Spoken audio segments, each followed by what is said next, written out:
भाई यूपीएससी की तैयारी कर रहे हो आप लोग और आईएएस आईपीएस की पावर में जानने में आप लोग बहुत ज़्यादा इंटरेस्टेड होंगे। ठीक है भाई, आईपीएस क्या करता है, आईएएस क्या करता है। तो यहाँ पे आईएएस के रिस्पेक्ट में बात करते हैं, आईएएस और पॉलिटिशियंस की पावर को यहाँ पे कंपेयर करते हैं। वैसे तो इनकी पावर का कंपैरिजन आपने पिक्चरों में भी देख रखा होगा, बहुत सारी पिक्चर है, उनका भी रेफरेंस मैं यहाँ पे आपको दूंगा। सबसे पहले सवाल देखते हैं क्या है। नाम मैं इसलिए नहीं दे रहा हूँ क्योंकि उन्होंने लेने से मना किया है, ईमेल एड्रेस छुपाने से मना किया है, बट शायद नाम भी ना चाहते हो तो फिर इसलिए मैं नहीं ले रहा हूँ। इस रिस्पेक्ट में आप देखो तो ये बता रहे हैं कि भाई आईएएस एक पब्लिक सर्वेंट है, तो क्या उसको हर वो चीज़ कहनी है जो पॉलिटिशियन करने को कहेगा? मतलब कि पॉलिटिशियन करता है ये कह दो, तो क्या उस आईएएस को माननी है? फिर आईएएस के पास क्या अथॉरिटी है मैनेज करने की? क्या आईएएस के नीचे काम करने वाले जो लोग हैं वो वही करेंगे जो आईएएस बोलेगा? अगर एक एरिया का पॉलिटिशियन उस आईएएस को कोई ऑर्डर इशू करता है तो क्या उस ऑर्डर को उस आईएएस को मानना पड़ेगा? और अगर उसने एथिकल तरीके से काम किया तो क्या उसका ट्रांसफर हो जाता है? ये बड़े ही इंपॉर्टेंट सवाल हैं, और चूंकि आप लोग यूपीएससी वगैरह की तैयारी कर रहे हो तो मैं आपको थोड़ा बहुत उनके बारे में जवाब देता हूँ, बट थोड़ा सा ब्रेस करिए, क्योंकि यहाँ पे जवाब हो सकता है आपकी एक्सपेक्टेशंस के हिसाब से ना हो। आपने एक मूवी देखी होगी अपहरण। अपहरण में एक आईपीएस जाता है और नाना पाटेकर की गाड़ी रोक देता है, नाना पाटेकर एमएलए होता है, वो उसकी टोपी उड़ा देता है और वो कुछ नहीं कर पाता है, क्योंकि उसी आईपीएस का एक सीनियर आईपीएस डीजीपी आके रोक देता है। सुप्रिंटेंडेंट ऑफ पुलिस अपना काम नहीं कर पाता है। और वहां पे नाना पाटेकर डायलॉग क्या मारता है कि आप जनता के नौकर हैं और हम जनता के सेवक। कहने का मतलब ये है कि एक आईएएस आईपीएस क्या है, he is a public servant, और एक पॉलिटिशियन क्या है, he is a public representative. वो पब्लिक के बिहाफ पे रूल करने के लिए आया है। बट इसका फिर भी ये मतलब नहीं होता कि एक आईएएस या आईपीएस एक पॉलिटिशियन की बात मानेगा। अब पॉलिटिशियन यहाँ दो प्रकार के हो गए। जिस जगह पे भी आप काम कर रहे हो वहां पे हो सकता है एक एमएलए हो और एक एमपी हो सकता है आपकी डिस्ट्रिक्ट ज्यादा बड़ी हो तो दो एमएलए हो, एक एमपी हो। अब आईएएस किस हिसाब से काम करेगा ये कहाँ लिखा हुआ है? ये लिखा है the all India services conduct rules 1968। ये rules DOPT department of personal and training ने इशू किए थे। डीओपीटी सीधे सीधे प्राइम मिनिस्टर ऑफिस के अंदर काम करता है। तो बेसिकली आईपीएस अपनी सर्विस के दौरान क्या क्या कर सकता है, एक आईएएस अपनी सर्विस के दौरान क्या क्या कर सकता है, उस रिस्पेक्ट में इस all India services conduct rules में लिखा हुआ है। जिस पर्टिकुलर स्टेट में वो एडमिनिस्ट्रेशन करने के लिए जाता है, ठीक है।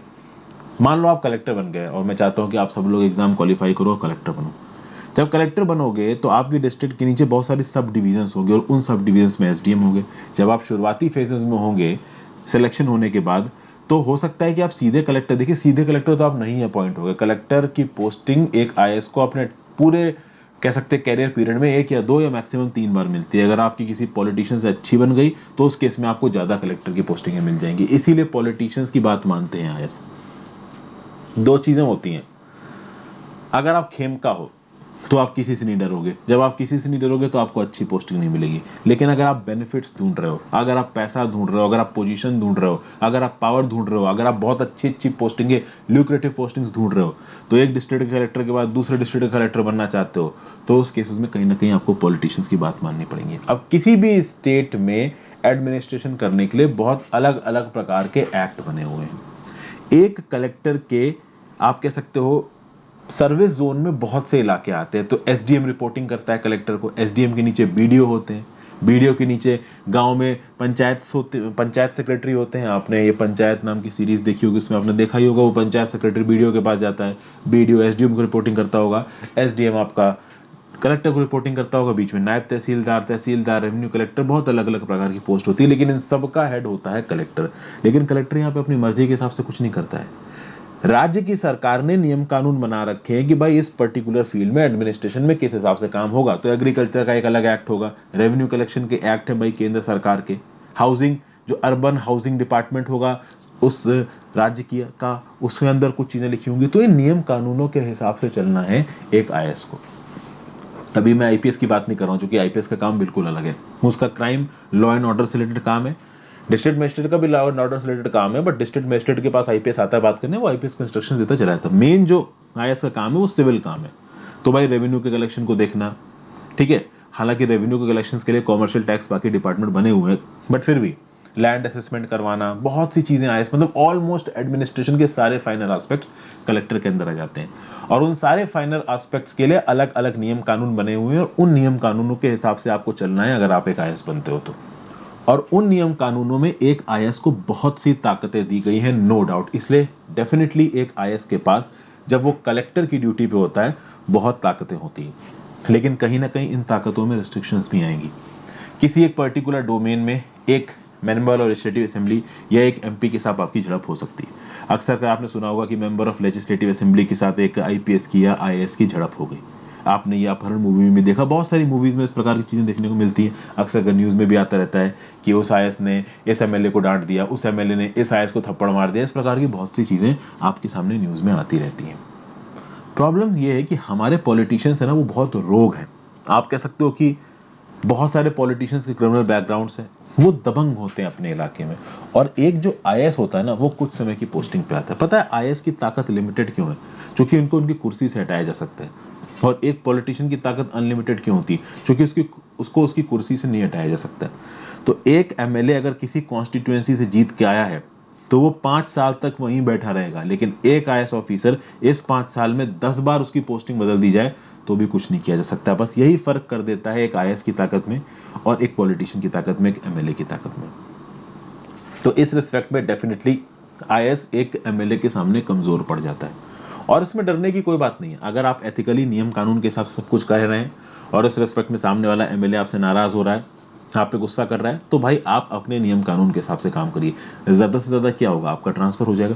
ये अलग बात है कि अब आपको पैसा दिखने लगा, आपको पर्क्स एंड प्रिविलेजेस दिखने लगे, आपको ये दिखने लगा कि भाई इस एमएलए की रूलिंग पार्टी सीएम के साथ बड़ी अच्छी पहचान है, तो ये मेरा अगला तबादला अच्छा करवा सकता है। तो इस रिस्पेक्ट में बहुत सारे आईएएस ऑफिसर्स एमएलए के सामने, एमपीज के सामने, पॉलिटिशियंस के सामने झुक भी जाते हैं।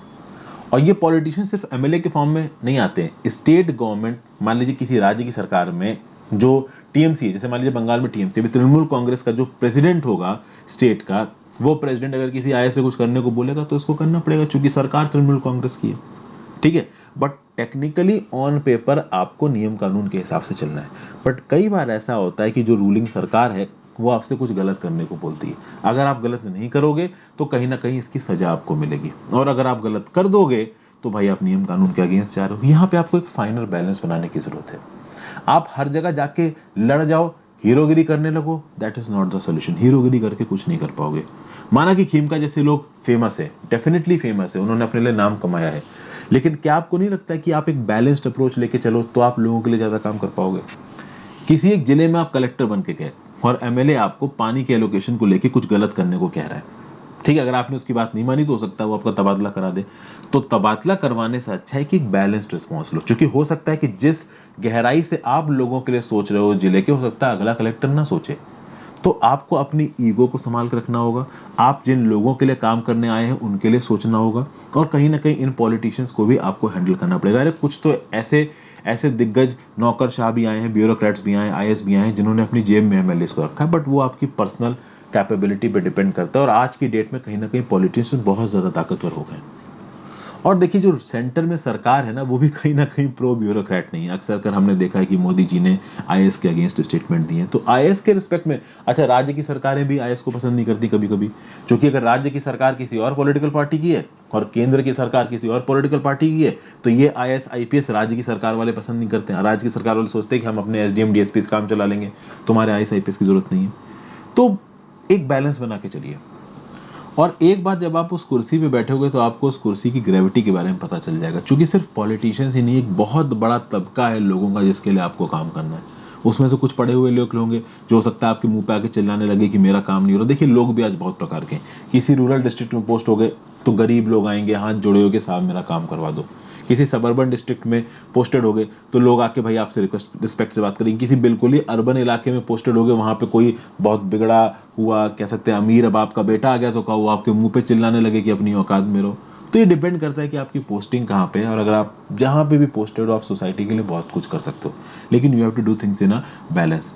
आप नौकरशाह हो, आप ब्यूरोक्रेट हो, तो इस केस में आप पॉलिटिशियंस के नीचे ही रहोगे। कभी भी अपने आप को पॉलिटिशियंस के साथ कंपेयर मत करना। जहां आप सही हो वहां पॉलिटिशियंस से ऊपर हो। जहां सामने वाला पॉलिटिशियन गलत कर रहा है और उसकी करी हुई चीज बिल्कुल, अभी किसी ने मर्डर ही कर दिया तो आप मर्डर तो नहीं छुपा सकते हो ना भाई, समझ गया? किसी ने रेप कर दिया तो आप रेप तो नहीं छुपा सकते हो ना। तो जहां पे हो सके कॉम्प्रोमाइज, थोड़ा बहुत कॉम्प्रोमाइज करके बैलेंस तरीके से लोगों के लिए काम करना है। At the end of the day आपको ये लगना चाहिए कि आपने सच में लोगों के लिए काम किया है, ठीक है ना? पब्लिक पर्पस पूरा होना चाहिए, क्योंकि आउट राइट जो कुछ भी नियम में लिखा हुआ है उसको आप प्रैक्टिकली नीचे ग्राउंड लेवल पे फॉलो नहीं कर पाओगे, दिस इज इम्पॉसिबल। बट इसका मतलब ये भी नहीं है कि आप गलत करना शुरू कर दो, आप सही करो, but it has to be in a balance. और जब उस कुर्सी पे बैठोगे तो वो एक ऐसी कुर्सी होती है जहां पे एक समय पे आपको लगेगा कि मेरी बहुत औकात है, और at the very next moment आपको ये लग सकता है कि आपको बिल्कुल भी औकात नहीं। एक सुनील शेट्टी की मूवी आई थी कोयलांचल करके, आप उस मूवी को देख लेना, उसमें भी इस तरीके का एक आईएएस का लोकल माफिया से लड़ाई दिखाई गई। लोकल माफिया वहाँ पे विनोद खन्ना होता है और आईएएस सुनील शेट्टी बन के जाते हैं। ठीक है, तो चलिए इस प्रकार की मूवीज आपको कहीं ना कहीं इंस्पायर करती हैं। थोड़ा बहुत आपके दिमाग में चलो भाई पॉलिटिशियन सामने सुना नहीं सुना, लेकिन जब असल में आप उस कुर्सी पे बैठोगे you will be able to manage. ठीक है, तो थोड़ा बहुत ठीक है, आप अपने इंस्पिरेशन के लिए देख लो, बट ज़्यादा इन सब चीज़ों के बारे में सोचा मत करो। सुनने में सब चीज़ें बड़ी अच्छी लगती हैं कि हाँ भाई उसने उसकी बात सुन ली, बट प्रैक्टिकल लेवल पे जब आप काम करने पहुंचोगे ना, आपको चीज़ें समझ में आ जाएंगी। एक समय पे एक एमएलए को भी पता चल पाता है कि उसकी ताकत लिमिटेड है, एक डीएम को भी पता चल जाता है कि उसकी ताकत लिमिटेड है, एक होम मिनिस्टर को और प्राइम मिनिस्टर तक को पता चल जाता है उसकी ताकत लिमिटेड। आपको लगेगा कि मैं बहुत अजीब बात बोल रहा हूँ, बट ये बात बिल्कुल सही है।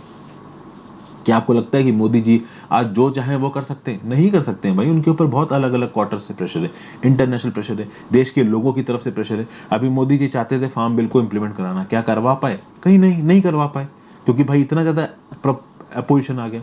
तो आप किसी भी पोस्ट पे बैठे हो, इट डजेंट मैटर वो कितनी ताकतवर है, कहीं ना कहीं आप रिस्ट्रिक्टेड फील करोगे, कहीं ना कहीं आप थोड़ा सा प्रेशर फील करोगे, तो आप सब कुछ अपने हिसाब से कहीं भी बैठ के नहीं कर पाओगे। ये बात अपने दिमाग में बैठा लो, चाहे कितनी भी ऊंची पोस्ट पे चले जाओ।